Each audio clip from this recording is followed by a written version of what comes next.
All right, good morning, everyone. So, if you're watching the recording or not in class, there's Timbits as a thank you for showing up at 9 a.m. in the morning and hopefully to get some sugar to help stay awake. Last lecture, we were all kind of asleep. So hopefully that helps. If you want, during class, you can help yourself to more. If you leave them with me, I'll eat them all and probably like get diabetes or something. So please don't kill me. All right. So today we will be talking about libraries. It's kind of a nice little detour. Oh, Timbits, if you want there. All right, so let's quickly talk about libraries because they're kind of part of an operating system that are not included in the kernel. So we already kind of know what's in kernel space. That's your kernel. That's everything that interacts directly with the hardware. But on top of that, in user space, there is a bunch of system libraries, including the C standard library called libc, which generally everyone builds upon, and generally you consider libc part of the operating system.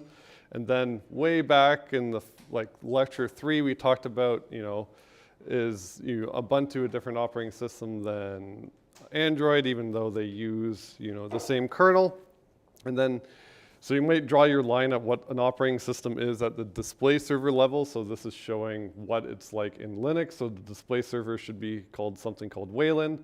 And then on top of that, you might have some GUI toolkit built on top of the display server, so no one has to interact directly with it. And then you might have like a system daemon where you can kind of interact with devices that the kernel exposes to you. And then on top of that, your applications might use any of these libraries that they want. So for example, LibreOffice might directly use the C standard library, but you're going to see some things, so it might actually talk to the GTK library, which will then go ahead and talk to Wayland, which will then talk to libc, which will then talk to the kernel, right? And Firefox could pass through any number of these libraries and use them all because it kind of does everything nowadays, right? You can access your camera, get your microphone, all that fun stuff. So, and then display things to you through a GUI. So if you have an application, they can pass through as many libraries as you want, and as you build up libraries, you can make more and more interesting applications. So we kind of saw this before, the C ABI. You kind of saw it in Lab 2. If you're not done Lab 2 yet, this might be helpful. But remember when we did system calls, we used registers. Well, on C, it's stack-based, and then arguments are passed in right to left order. That's just the C spec. And then there's some registers that are caller saved, and then the remaining are callee saved. But sometimes arguments can be passed in registers instead of the stack if you're on x86 64-bit, which, see Wikipedia for that. And there's also in the lab handout. So you'll have to essentially, in Lab 2, you're calling that thread stub code. So it wouldn't be passed on the stack because the registers are just memory addresses, so they'd be passed in registers. And that's kind of in the lab handout. So the advantages that gives us versus system call ABI and disadvantages is, remember with the system call ABI, since we're using registers, we can only have a max 6 arguments, and they can only be the size of registers. While if you have the C ABI, you can use as many arguments as you want. They can be variable sizes. And the disadvantages of that too is it may be slower than just using registers. And that's pretty much it. But then you have to have a calling convention that agrees. So if you're not familiar with how you create more complex pieces of code, this is kind of what we've been doing in normal compilation of C. So every one of your C files gets compiled to a .o file, and then something called a linker goes ahead and links all of those object files together, and then you get an executable. So everyone's familiar with this? Yeah, okay. And the .o files are just ELF files that we saw way back in lecture 2 with just the code for the functions that you define. So if we talk about libraries, there's 2 flavors of libraries. There are static libraries and dynamic libraries. Static libraries are included at link time. So if you were going to reuse, say you wanted to reuse util, foo, and bar, well, instead of just compiling them into object files and then linking them all together in your executable, instead you could link them all together in an archive called a .a file, which is just a static library. So .a is just a collection of .o files. And then instead of linking all those .o files together, when you link your executable together, you would have a main.c, which produces main.o, and then you would just link, main and then lib.a together to have your executable. And that way, if you wanted to create a different executable, you could just reuse that same lib.a and have everything included in your executable without you having to recompile everything, right? But, yeah. Lib.a is a library that you included in 3 of the files. So lib.a is just a collection of .o files. So in this, lib.a is just like util.o, foo, and bar, and they're just all included together. So that's something you define? Yeah, so that's something you would create. So instead of doing this where I have 4 files and I compile them all together, I might decide that, hey, those 3 files I reuse all the time, I want to reuse them again and again. I can just put them all together in lib.a and then just compile main and lib.a, and then I get my executable. Are these done by automatically, or that's how the make works? So they're not done automatically, you have to say. So like in your make file, you can say, hey, I want to produce a library out of these files instead. So that's all up to the make file. And the make file is just something that I guess so far has been provided to you. You haven't had to write them yourself. But we'll see today a more interesting library called a dynamic library, which are generally used for more reusable code. So if you remember when we saw libc before, it was a .so file, not a .a file. So the C standard library is a dynamic library, so that's one way to tell the difference. If it's .so, it's a dynamic library. If it's .a, it's a static library. So dynamic libraries are basically the same thing, where they're just a collection of .o files all together, and it is define a bunch of functions for you. But the benefit of that is if you have a static library, they're all included together in the executable code at compile time. So the compiler just or the linker just rams all that code into the same executable.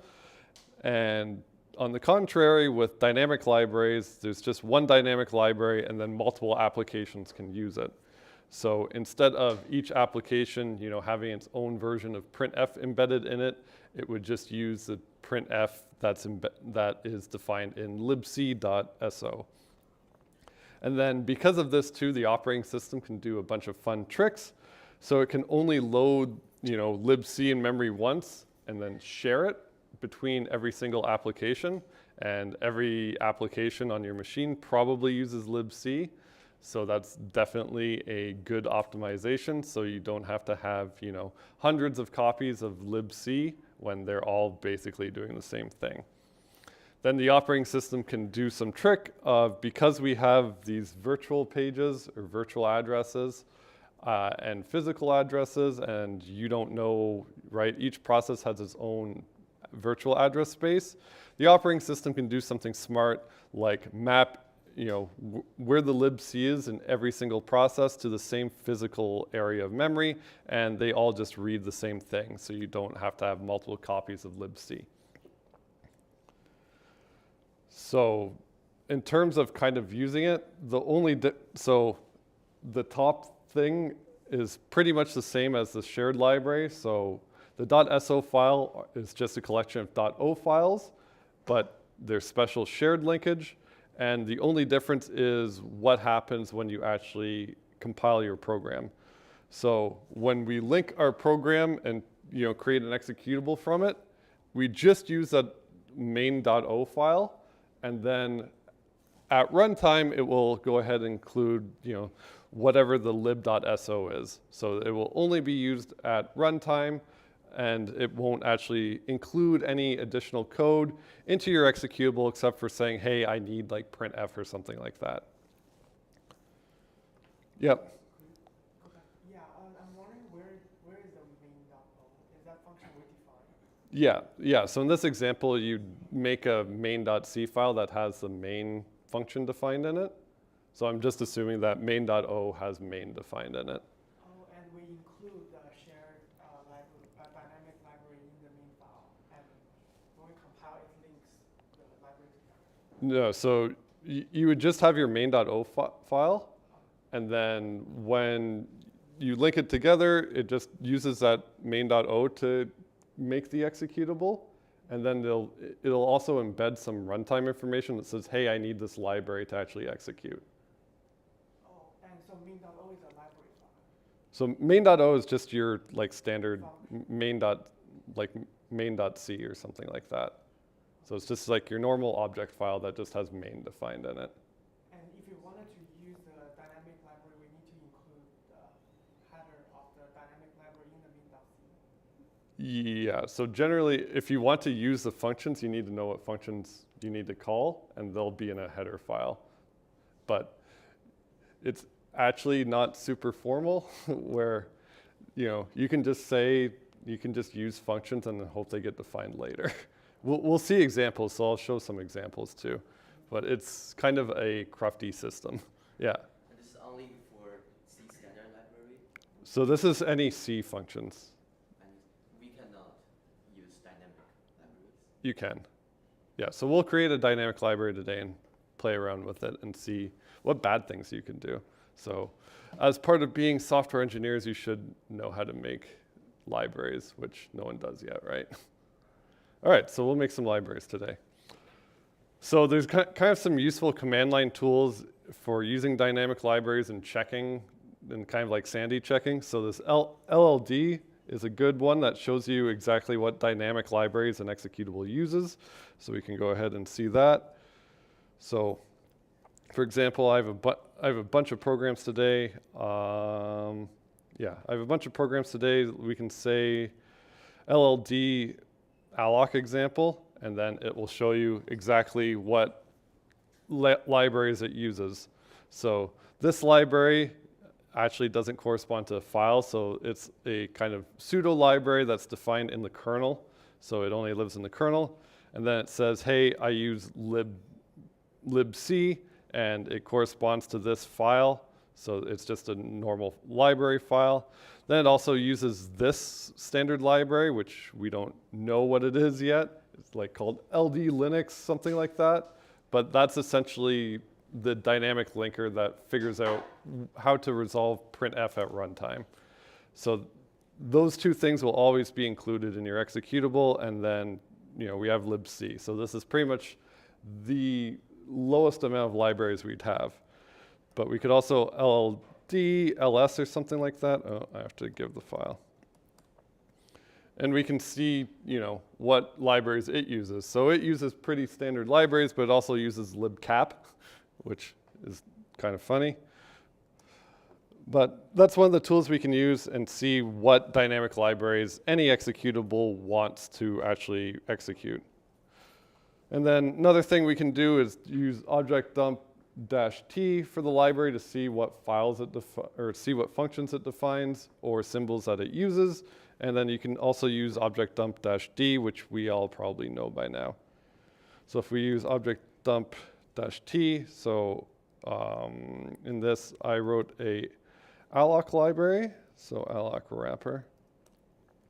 So in this we can see that, hey, in this library file, I defined functions called realloc, free, malloc, calloc.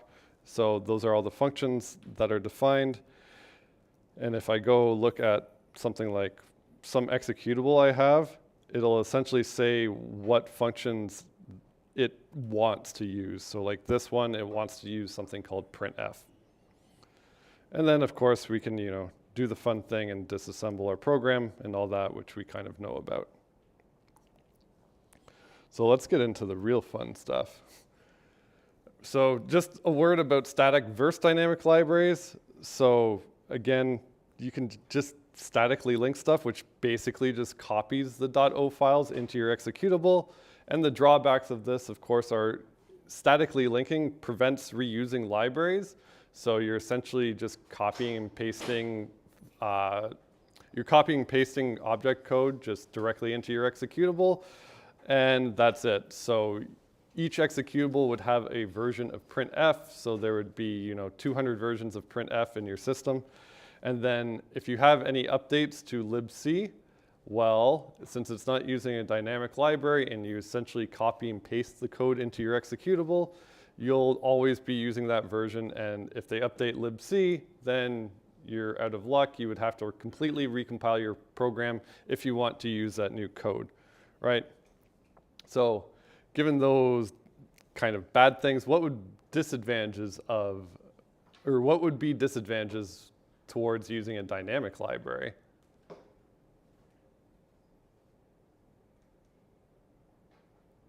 Yeah. So one comment is, would it be slower? It might be slower initially, but if you have like 100 programs reusing the same thing, it would actually be faster. So it depends. If you're the only user, it might be slightly slower. So that's one disadvantage. Anyone else? Yeah. If you make the changes in the dynamic library, all the program that use this library will need to be recompiled. No, so if you make changes in a dynamic library, nothing needs to be recompiled because at link time, it's resolved at it's resolved at runtime. So if I run my executable, it uses a library, and then I update it, next time I run it, it's going to use a new library. So if that's true, can anyone envision any problems with that? Yeah. Maybe it will have some trouble during runtime. You might have so many libraries to look for, or would get messed up. No, it's generally pretty good at resolving, so it can find the libraries. All right. Has anyone ever updated their computer and then it broke? Or something stopped working that previously worked?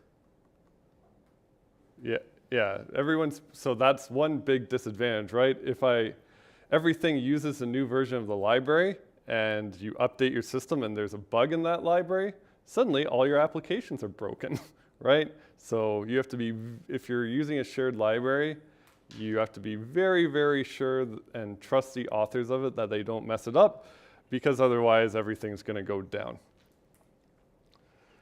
And the reason why that is primarily the most common way is, you can change the behavior to do something, it just does something it didn't used to do before, or you can also subtly break it through ABI changes. So you can update your dynamic library easily, your executable can just start using it, start crashing.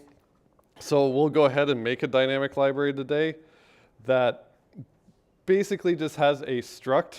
So if you have a dynamic library that uses a struct with multiple fields, it corresponds to a certain layout in memory because it's C, and structs are kind of the layouts defined in the C ABI. So if you try and access the fields of a struct library and then you go ahead and then later change the order of them, then suddenly all the fields don't resolve to the same memory address and havoc will ensue. But this is also okay if the library never ever exposes the fields of a struct. So let's go ahead and see a very simple library. So this is going to be my library. I'm going to have 4 functions, and all I'm going to do is define a library that has a point that has, an X and a Y. So this is good library design, and we'll see bad library design. So here I just say there's a struct called point. I won't tell you any of the fields whatsoever. And then in the point create, I'll just, give me an X and a Y, and I'll give you a pointer back to that struct, and I won't tell you anything about the struct. Then we can have a function called, get X and get Y that take a pointer to the struct that should do the obvious thing, and then a point destroy. So if we go ahead and use that in our, yeah, You show the line 1, 2, 3, because that bar hides the first. yeah. So if you, has anyone seen like line 1 and 2 before? Make header files. So the way C works is you don't want to redefine functions. So this is just some preprocessor fun stuff that just says, hey, if this name isn't defined, define it, and then it would actually run all this code. And then if it gets included again, this libpoint.h is already defined, so it would essentially do nothing. And that's just a standard thing all C headers do, which is kind of a pain and kind of silly, but that's the way it works. All right, so this is our library. It's pretty cool. Why do we have an error? All right, so that's our library. It's pretty neat. So in our main, we'll go ahead and then just use point create with 1 and 2, and we'll comment all this out. So if I create a point and give it an x of 1 and a y of 2, and I go ahead and just, print off whatever that point's x is, so get x and then get y, what should I see? If I run it, anyone? You see it print out x and y using the printf. Yeah, so it should be, I get 1 and 2. That's my x and y I set. That would make sense. So if later we come along, so say we didn't hide the struct at all, and as part of our library, we gave the users the struct, and we said the struct looked like this. So the first field is a y, and the second field is an x. Well then, you might be tempted to go ahead and in your program, instead of using get x and get y and using a pointer and all that stuff, well, I know what the struct layout is. I can just use x and I can just use y, right? So if I run this, they should be the same, correct? Like, so I see 1 and 2. So if I go ahead and run that, I see, if I use the library functions, it's 1, 2, and then if I use the struct directly, it's 1 and 2. Cool. All right, so I'm going to simulate an update to my library. So I'm going to go from v1 to v2. And I expect to always see 1 and 2, right? I created a struct, or I created a point, its x was 1, its y was 2. Uh-oh. Is it defined differently? The struct defined differently? Yeah, so the only difference with v2 of the library is in v2, I changed the order of the fields in the struct. So now it goes x, y instead.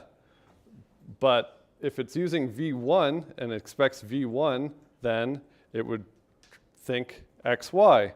So if you expose the struct, like in the v1, that's going to be included in your executable, and that will never change. So if in v1 the struct's exposed where y goes first and then x goes first, well, the offset to x here, will be 4 bytes in, and then the offset to y in will be 0 bytes in, and it will never change because it's compiled essentially into this main function, right? So if I update my library that switches the struct around, so then x and y change, well, these offsets right here in the v1 will not change, and I'll get the wrong thing. But if I use the v2 library and use the v2 struct, then when I do that, I get the right answer, right? Because now I'm using the updated struct, but I had to recompile my executable. All right. Any questions about that fun stuff? Because this is a very common way to completely screw up your users. How did you swap the order of the struct and the member in v2? So the question is, how do I swap the number in the V2? So here I have two libraries, one V1 and one V2. So in V1, this is my whole definition. So I include, the functions I need to define, and then include this, which is the struct. So in here, it's just the struct with x, y. And then I just define my functions here. So in create, I malloc, and this is like good library design where you hide the actual struct. I go ahead, I create it.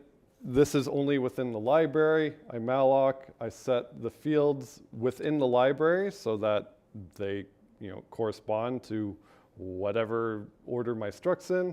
And then I just return the pointer. And then in getX, I just use the struct directly because I'm the library, I define the struct. If I don't expose it, then, as long as I keep it consistent within myself, it's all good. And then get y is like that, and destroy just freeze. And then actually in this one, in V2, the implementation is exactly the same. It's just x, y is the same thing. Get x is the same, get y is the same, destroy is the same. The only difference is I'm using a different struct, and the struct is just in the different order. So this .c file will correspond to one shared library, V2. So all the code in here will be embedded in it, which is also the offsets of the struct. And then here in V2, it'd be the same thing. Embed all the offsets of the struct, but between the two, the offsets of the struct change, right? So if in my user application, I use the offsets of the struct directly, and and the library changes them. Well, Offset of the struct. so here, any struct in C is like a predefined layout. So the order matters. So there's just, if you read the C API, it will say that, hey, this struct is going to be 8 bytes. At offset 0 is going to be y. At offset 4 is going to be x. And then for V2, it's also going to be 8 bytes, but the offset of x is now 0 instead of 4, and the offset of y is now 4. So just swap them around. So when I compile this point example, so if I use the layouts of the struct, that essentially will embed the offsets directly into my program instead of just using the library functions, right? So that way, when I run my program, if I'm using the library, I always get the right example. But if I use V2, it will go ahead and swap the values if I originally compiled my program using V1. And then similarly, if I had, so if I had V1, or sorry, if I used V1, it would be right if I used the offsets in V1, but if I updated my library and for some reason compiled in the V2 offsets, then it would be opposite again. Yeah. When you use library V1, how is point V2 defined? The struct point V2. Should it be non-defined? No, so I'm just simulating, so I'm just using straight up V1 here as part of this using V1 code. So this will be the same every time, right? It'll essentially access x as offset 4, and then y as offset 0. And then if I use V2, right, it has defined offsets. So x is always at 0, and y is always at 4, right? Yeah, so they're all the time, so that's like essentially if I embed it. And then this library, remember the struct is actually created by the library, so that will define which order they're actually in. So if I use V1, the order is like, it goes YX, so it'll be YX, so if I am embedding V1 in there, it's going to agree, it's going to be what I think it is. But if I use V2, right, embed that, if I use the library, it's still correct, but now only this one agrees, and now my old version does not agree. So the library function uses the whatever the path you defined. So the library version uses what's actually in the library, right? So it's essentially going to access this, but using the struct that it defines internally, which is going to always agree with the one that's created, right? So if I use v2, because I create the point, if I use v2 to create the point, x is going to be at 0, and then y is going to be at 4. So if I directly use that struct, it's going to agree with this, but not agree with v1. And then similarly, if I use v2 as the library, the point create's going to go ahead, create the point where y is at 0, and then x is at 4. And then if I embed it, this would agree with that, but now version 2 would not agree with it, right?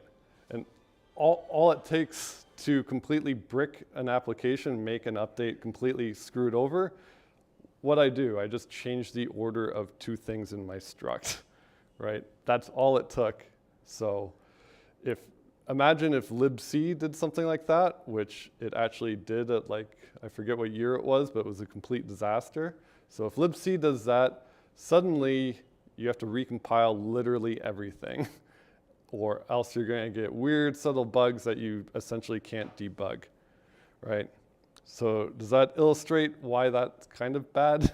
So you have to be really careful. If you expose a struct to the user, you are no longer allowed to change the order of any fields whatsoever, because they might use the fields and might access them, and they're in defined memory locations, and if you change that memory location, they will no longer work, and weird things will happen. Right, so here it is. So C does have a consistent ABI for structs, but you have to keep them consistent. So this was our example where we had V1 and V2, and all we did was flip the X and the Y. So that was showing that mismatched versions of this library cause unexpected results. So the definition of the struct point is different in both libraries, where all we did was change the order of the X and the Y.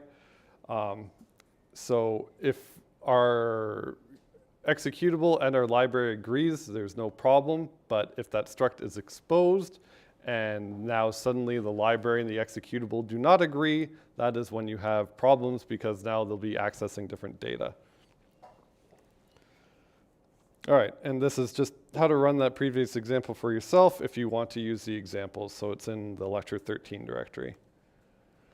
So this is also a fun fact, how I kind of version the slides. There's something called semantic versioning, which hopefully meets your expectations as to what you expect.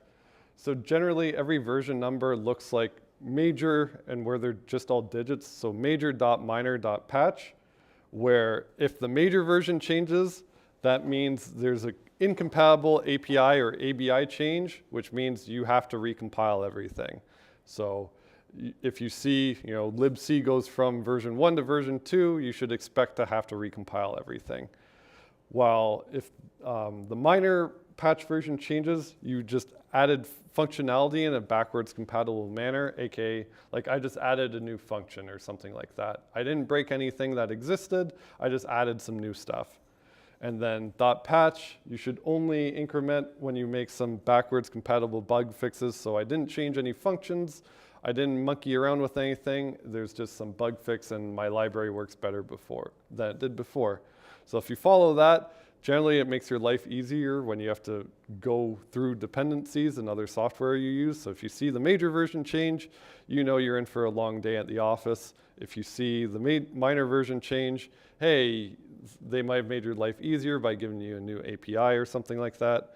And if the patch version changes, you should be able to just update it, and hopefully maybe it fixes something for you. So that's also what I kind of use for the slides. So if I have, the patch version is, I just modified the slides. I didn't add any new slides or anything like that, so all the slide numbers still line up. And if I increment the minor version, it means I added a new slide somewhere, right? And major, I increase every year when I redesign slides. So fun fact, that's why your slides are versioned like this. So you can kind of figure out, so if you see my slides go from 0.00 to 0.10, it means there's a new slide. But if it went to 1.0.1, it means I fixed something. And you should probably use that. So my slides follow good software engineering practice, and hopefully that helps. All right, so let's go. So dynamic libraries also allow you to do some other fun stuff. So you can control, because they're kind of resolved at runtime, you get to control them if you're on Linux. And you can control them through some environment variables, which are just variables you define that are essentially kind of like globals. So there's LD library path, which says where I should search for libraries whenever you run it. And then LD preload, that I can use to force a library to run. So let's consider this simple example. I'm just going to have a main. It mallocs size for an int, so it should malloc 4 bytes, right? And then give me a pointer. Then I just print the value of that pointer and then free. So if I go ahead and execute that, I get a memory address. That's cool, and it changes all the time because some security reasons. But if I want, and kind of how you can think of Valgrind as being implemented, I can define my own malloc and my own free and my own whatever, and I can essentially just intercept the call, print some debugging information, and go ahead and forward it to the C standard library. So I can essentially make my own Valgrind. So if I want to do that, I can do LD preload. I made some library called alloc wrapper.so, and then I can go ahead and call alloc example. So if I run that, I can debug every single malloc call I make, except I see something very strange. So here's a call to malloc 4 bytes. That was me. It got this memory address that ended in 2A0, and when I printed it, that was the memory address I got, and it was also the argument passed to free. But if I do that and monitor all the malloc calls in that my program makes, there's this one. That look weird to anyone? Anyone guess what the heck that is?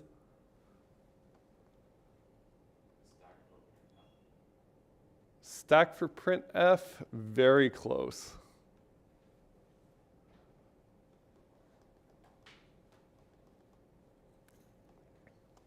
Oops, and I'll show alloc example.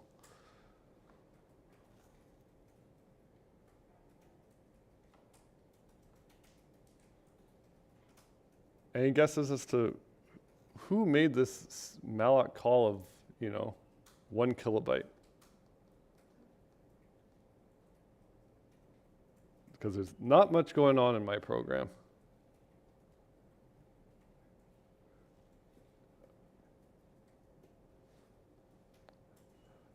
Well, it was printf. Printf calls malloc itself, and it doesn't free it, which sounds kind of bad, right? That's it looks like a memory leak that you can't fix because malloc did it. But if you run this in Valgrind, it's fine. It doesn't say there's any problems whatsoever. And it kind of makes sense too, because in malloc or in printf, it just takes this format specifier, and then it needs to replace this %p with whatever the value of x is. So it's got to rewrite some bytes, and it does that using an internal buffer. And now we actually get to see the buffer call. So that's kind of cool. Just by trying to make our own hacky Valgrind, we saw that printf doesn't free its own memory, which is kind of weird. Everyone's told us to free our memory before. So here again, here's monitoring all allocations with our own library. So we just force it to load, and essentially just wraps malloc calls and prints whenever they happen. So everyone's kind of familiar with Valgrind. You can use Valgrind, see the executable, but if you actually read the manual pages, this is what it says. So this is why we don't write our own libraries, because there's weird cases where mallocs happen and they aren't actually memory leaks. So it says the GNU C library libc.so, which is used by all programs, may allocate memory for its own usage. Usually it doesn't bother to free the memory when the program ends. There would be no point since the kernel reclaims all processes' resources when the process exits anyways, so it would just slow things down. So if you really want to make the argument for not freeing stuff, just use the same argument they used, right? It's going to live for the whole program anyways, so why would I bother to free it, right? Although this shouldn't really excuse you from calling free, but it at least gives you some type of excuse, right? So that's kind of fun. All right, any questions for today or yesterday or literally anything? All right, well, I'll wrap up and hang around and you can eat more Timbits so I don't get diabetes.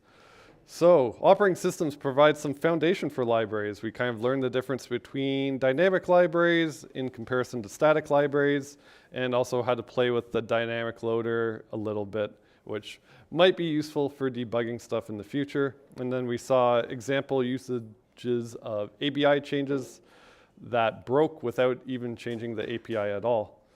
So just remember, I'm pulling for you. We're all in this together, and eat some Timbits.